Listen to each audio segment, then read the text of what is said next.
Most people think real estate is about money. That assumption keeps them stuck, watching from the sidelines. The truth is, real estate's about structure, how deals are designed, how risk is managed, and how capital is attracted, not chased. This show exists for people who don't want information. They want to learn how to execute. I'm Mike Morawski. I'm a real estate investing coach who teaches investors how to acquire and finance real estate with little or no money down by mastering terms, leverage, and deal structure. Hey, look, markets change, rates move, but structure works in every cycle.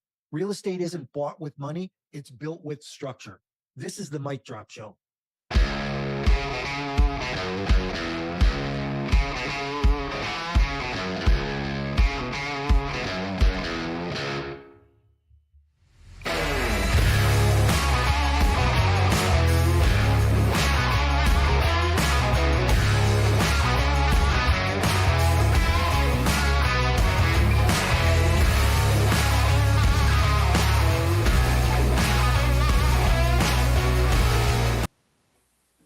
Hey, it's a new year, everybody. I hope that everyone had an amazing holiday. All right, let's get started here this morning. Let me start here because surprises people all the time. You know, I didn't get into real estate because I loved houses. I didn't get into it because I wanted passive income, and I definitely didn't get into it because someone on the internet told me to. I got into real estate because I wanted control. You know what? Control over my time, over my decisions, and eventually control over the outcomes. Here's the mistakes most people make. They think real estate is just a wealth strategy. You know, it's not. It's a decision-making strategy. And when I started, I didn't understand that. You know, I thought if I worked harder, saved money, followed the rules, things would fall into place, but they didn't. What actually changed my trajectory wasn't motivation. It wasn't money. It was realizing that people winning weren't smarter. They were just thinking differently. And today I want to walk you through the moment, through that moment that changed for me. Because, you know, if you're listening to this show, there's a good chance you're closer to that than you think. There's a good chance you want to start thinking differently in the new year. So let me take it back to where my assumptions were wrong, and why that mattered more than any deal I had ever done. So let me tell you what my thinking looked like in the beginning. I believe that if I did what everyone said I should, that was the responsible thing to do. Save money, play it safe, wait until the numbers felt perfect. You know, actually, my dad used to have this saying: go to work for a company, work 40 hours a week for 40 years, and when you retire, they'll give you a $40 watch. And you know, those days are long gone. It sounds smart. It just doesn't work in real life, because real estate doesn't reward caution the way people think it does. It rewards clarity. And how clear are you? You know, I didn't have clarity yet. I had rules. Here's what no one warned me about. Rules. I wasn't failing because I was solving the wrong problems. You know, I kept asking, how do I afford this? Instead of asking, how do I structure this? You know, it's what we say to ourselves and how we say it at times that gives us that belief, that gives us that thinking. That one question delayed me more than any market condition ever did. I wasn't broke. I was boxed in by the wrong questions. You know, I learned a long time ago that the better questions we ask, the better answers that we get. Now, here's where it's going to get really uncomfortable. When you don't understand structure, every deal feels risky. You know, how do you eliminate that risk? Every conversation feels intimidating. And, you know, everyone, it feels even personal. So what do most people do? They wait, they study, They get more education. They tell themselves that they're just being patient. Once they learn everything, that then they're going to get started. But patience without direction, just a fear of wearing a nicer outfit, really. I remember looking at deals and thinking, hey, I'll come back to this when I'm ready. That day just never came because readiness doesn't arrive first. Perspective does. So, what are you doing to change your perspective? Readiness doesn't come before perspective. Perspective creates readiness. And then something happened that forced me to confront this. I watched someone else do a deal I had passed on. Same market, same property, same risks, but they had a different outcome. The outcome was different because they did something differently. Not because they had more money, because they didn't. Not because they had better timing, because I had the same timing. They just understood how to frame that deal differently. And that's where that structure comes in, is how we frame that deal differently. That was the moment I realized I wasn't competing against investors. I was competing against my own assumptions.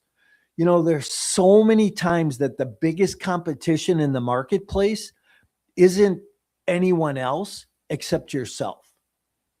I wasn't losing to other investors. I was losing to my assumptions. Now, once that clicked for me, I stopped looking for answers everywhere else. And I started breaking down deals differently, not to copy them, but to understand why they worked. How do I look at them? How do I think differently? How do I think creatively? That's a critical distinction in current thinking to future thinking, right? Copying teachers, nothing when conditions change. Understanding, let's just adapt. And that's when things slowed down in a good way. I became more deliberate, more selective, less emotional about things. Deals stopped feeling like pressure. They started feeling like, how can I solve a problem? Now, when you put yourself in a situation and there is a problem, what, do you say, oh, how am I going to, oh my God, what am I going to do? Or do you say, give me some direction in how to handle this?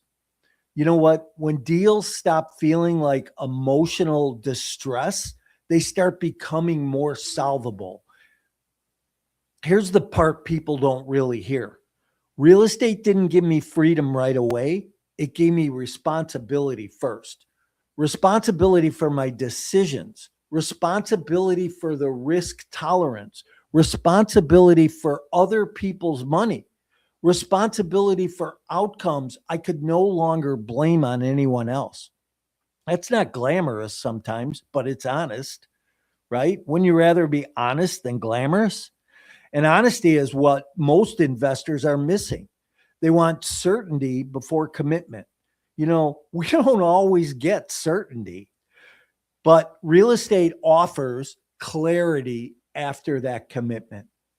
That's not recklessness. That's reality.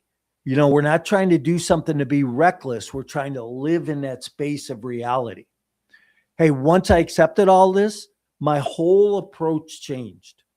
I stopped asking how fast I could grow. I started asking how clean my decisions were and how clean and clear those decisions compounded. When I first went into the multifamily business, I never thought that I'd close a 200 unit multifamily deal.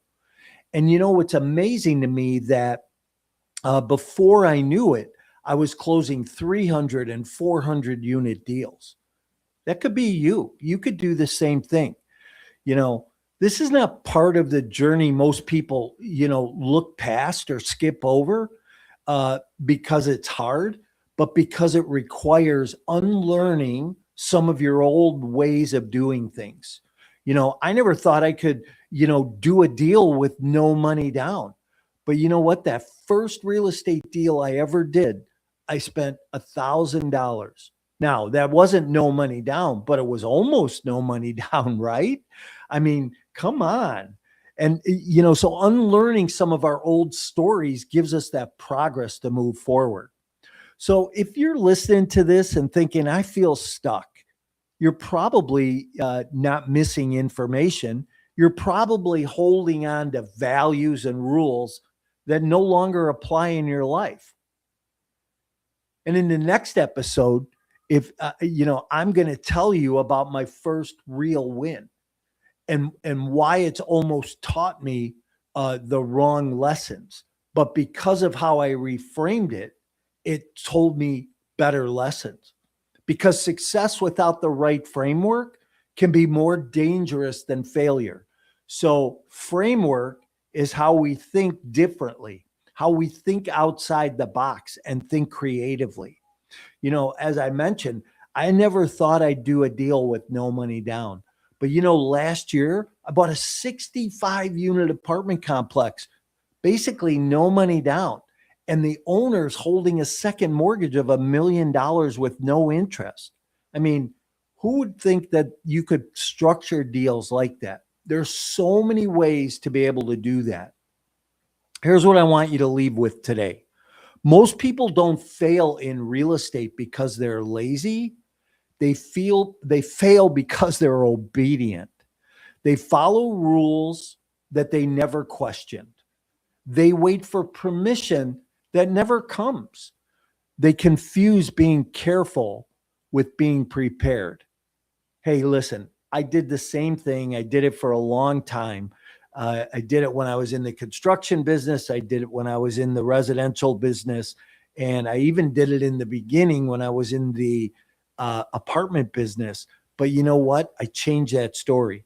And every time I did it, based on rules, I changed the story a little bit. And that's that compounding factor. That's that compounding piece that the more you do it, the more you change it, the more you disbelieve those old beliefs and believe the new beliefs.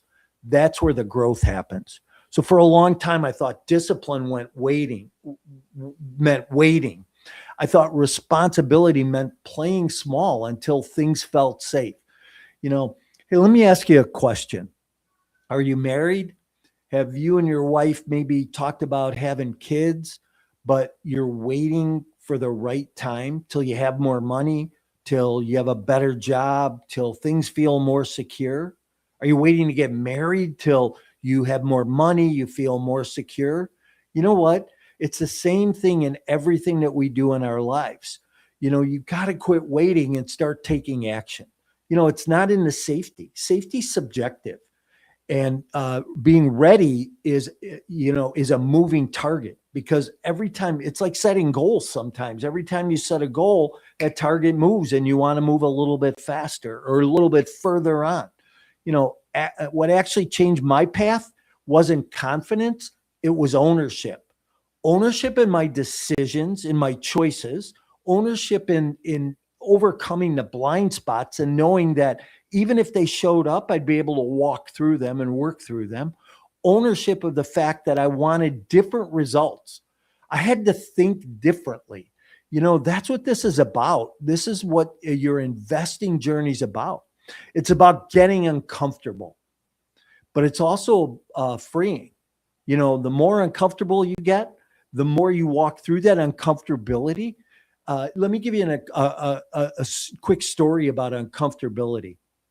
When I was selling residential real estate, one of the things I did was I made cold calls every day. And a lot of people say that's antiquated and outdated, but you know what? I did it back then and I made 20,000 a day. And I don't care how many days in a row I prospected and made those cold calls. I was uncomfortable every day for those first 4, 5, 6 phone calls. But it's like going to the gym and building a muscle. Every time you do a little bit more, that uncomfortability lessens and it goes away. It keeps you from freezing up. Because you know what? You got to stop blaming markets. You have to stop blaming timing and realize that leverage was always internal. So it's what comes from inside of us, right? It's that leverage inside of us. How do we leverage ourselves? Remember earlier I said the only competition we have is ourselves. So early success can be more dangerous than early failure, right? So take that risk, step out there. That's why we're going to talk about, that's what we're going to talk about next time in the next episode, or then our next show every week, right? We're here every week. The first deal that worked, why it mattered, and why it almost taught me the wrong lessons.